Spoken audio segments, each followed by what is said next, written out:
How you doing, everybody? It's Ron with the Rhody Sports Show with yet another amazing podcast here, bringing on the Division IV state champion boys lacrosse team, Smithfield Sentinels. We're going to bring them up into the show in just a minute. To start everything out, we just want to say thank you to our sponsors.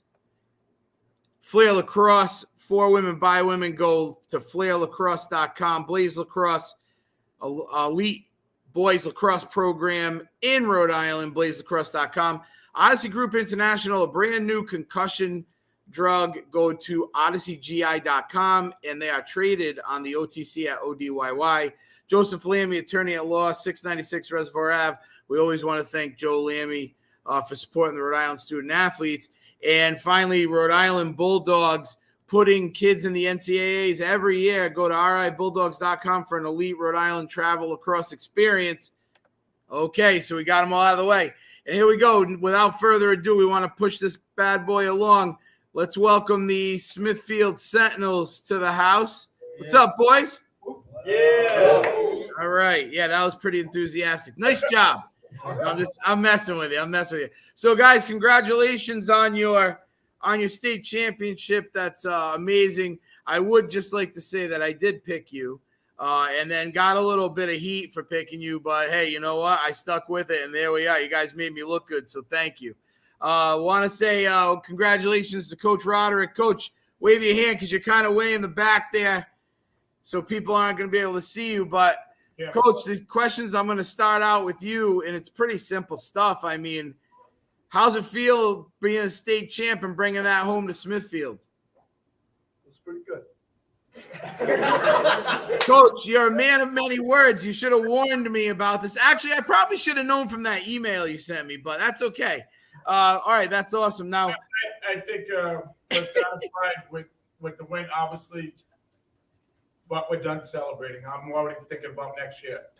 Well, all right, you guys. I mean, I think you're allowed to celebrate a little bit, but that's great. I mean, I think it's awesome. I think the players absolutely, but the coaches, we need to start thinking about next year. Oh yeah, you guys are on top of it already.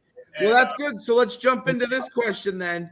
You obviously had the game plan for North Smithfield, and I mean they have some really good pieces to their puzzles. And where did your team start? Where did your coaches start with the game plan on how to stop North Smithfield? Well, I think, first of all, we talked about doing the things that we do well and the issues or the problems we had in the past this season with North Smithfield. The biggest issue was attacking that zone defense, because even though we have a zone defense as part of our program, we never play zone. We always play man-to-man defense. So in practice, that's what our offense sees all the time, man-to-man defense. So it was just adjusting to that type of defense and understanding how they play that zone. They play a very aggressive zone, and they play it very well.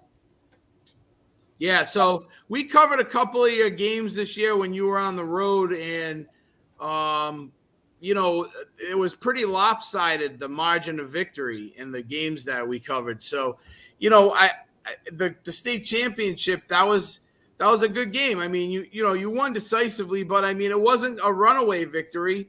How are you feeling at halftime, and what'd you tell your boys? I felt fine at halftime. I felt confident. Everyone was doing what they were supposed to be doing. Everyone was doing their job. They bought in. I wasn't worried, to be honest with you. We knew the game was going to be tight. I was obviously hoping for a larger margin in the second half so we could get everyone involved in the game, which we were able to do. But there was definitely no panic on the sideline. There was no major concern. Eliminate some penalties. That's how they got, I think, 3 or 4 of the goals they got in the first half with penalties. And just play. Yeah, awesome. All right. Well, let's thank you, Coach. We appreciate. I mean, I'm going to ask you a couple more questions, but we'll switch gears a little bit. Let's get to the boys. Since you got them all together, is the whole team here? No, we are missing a few of our starters because of other commitments. But pretty close. I see you got quite a bit of guys there, which is I appreciate. That's pretty awesome. So let's start with your goalie, Dalton Denoyan. Where are you, Dalton? There he is, right there, everybody. So, Dalton, I always say that there's two positions, well, actually three in lacrosse. There's the goalie, there's the FOGO, and there's LSM. These three positions are kind of, they're a little bit different than all the other positions. You're on an island a little bit. All three of those spots need to perform well. And I know that the pressure's always on the goalie. How are you feeling going into the state finals? To be honest, I was very confident going into the finals. I think I'm pretty confident going into every game, and that's like my strategy is to stay confident, not get down on myself. I was confident in the defense in front of me to at least not let any good shots come through and only allow the other team to shoot far out shots, and they did that. Awesome. So, are you happy with your performance overall? Because you guys did a fantastic job. What was the goal? The goal count on the other team? 6? 7. 7. Right, 7. So, that's pretty good, especially in a tight game like that. Was there at any point that you were feeling like, oh man, I got to pick up the pace, or did you feel like you were on point the whole game? I think the first quarter I was doing really well. Second quarter they attacked my 5-hole a lot, which was my weakest spot, and I just had to adjust to that in the third quarter and just cover up my 5-hole. Yeah, no, and you obviously did it. So nice job. Cover up your 5. Everyone thought that was funny. Okay. All right, awesome. Well, great job. Congratulations. All right, next, Ben Corvo. Where are you, Ben? I'm right here. Oh, there he is. Ben's front and center. Yeah. I like that. You're sitting in the front row. That's impressive. Good job. All right, so Ben, defensive midi, holding the opponent to 7 goals. And again, a little bit tighter of a game than some of the other games had bigger margins, but you guys had a really good game. That was a great state finals game to watch. So on your end, what did you think you needed to do to help your team to win? Obviously going into the game, and how'd you feel throughout the game? Yeah. So to start out the game, I knew that we had to focus on staying on their man because what was the number that we had to put on? Was it 9 and 22? We knew that they were a strong player, so we had to put man on them.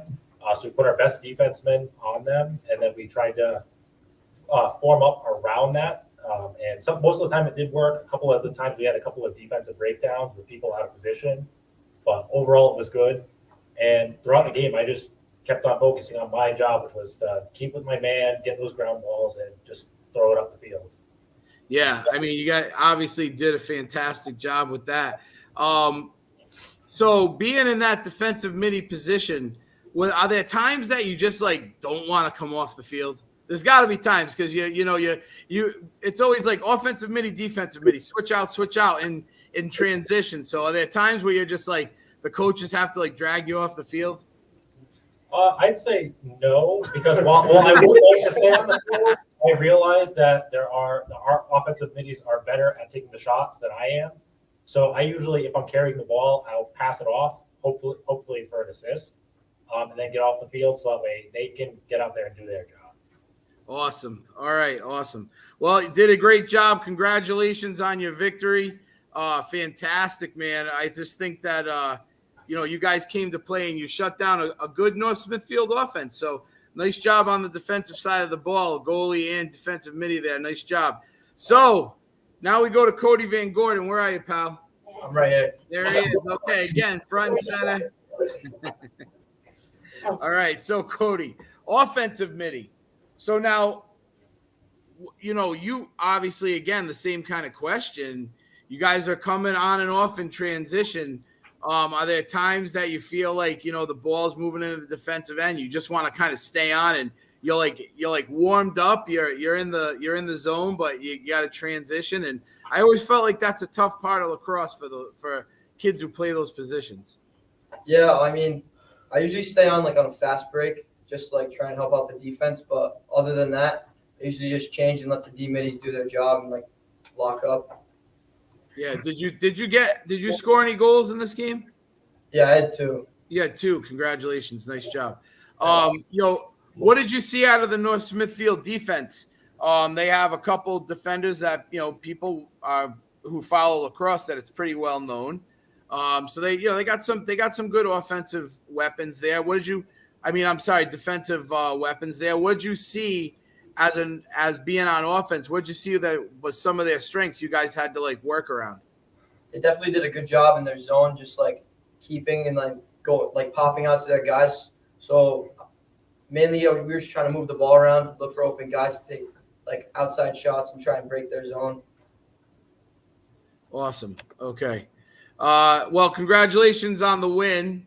Great job. Good job having two dings in the state champ. That's great. It's fantastic.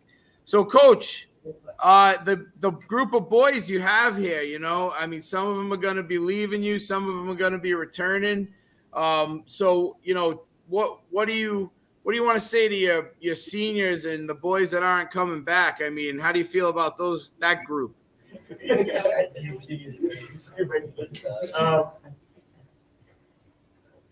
There's a lot we said in private that I won't say now, but we talked about this on Saturday after the championship.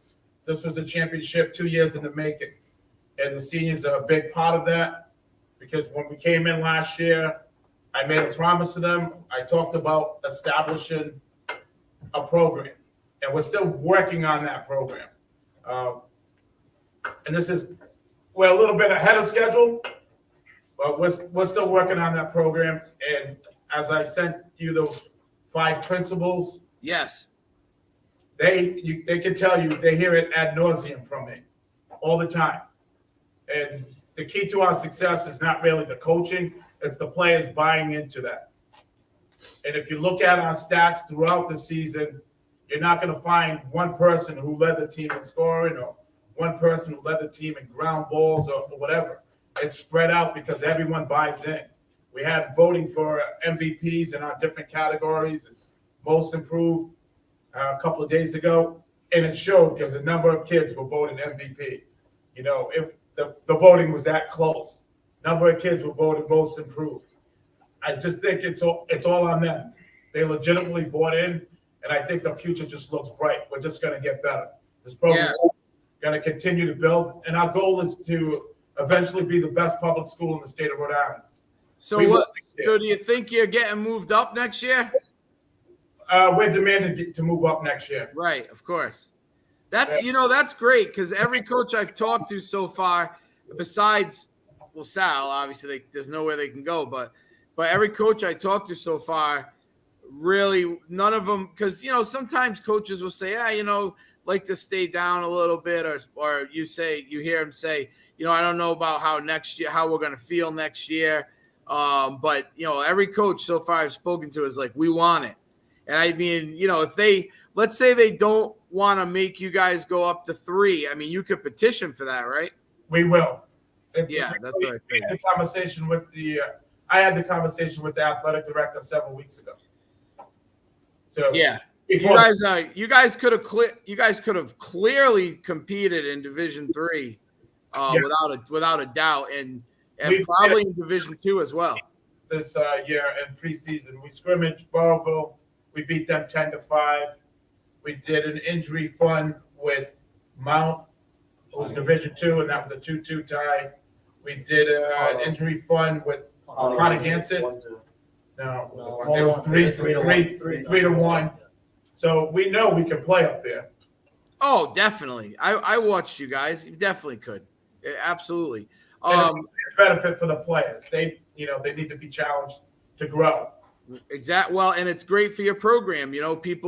Kids, when you're a public school and you want to try and keep players and keep them from possibly going private somewhere, if your program's working and moving up and growing, then that gives a lot of incentive for kids to stay, which I think is phenomenal. So I'm not knocking the private schools. I'm just saying that I think it's great to try and build your program and want kids to keep kids in their own neighborhoods. I think it's great.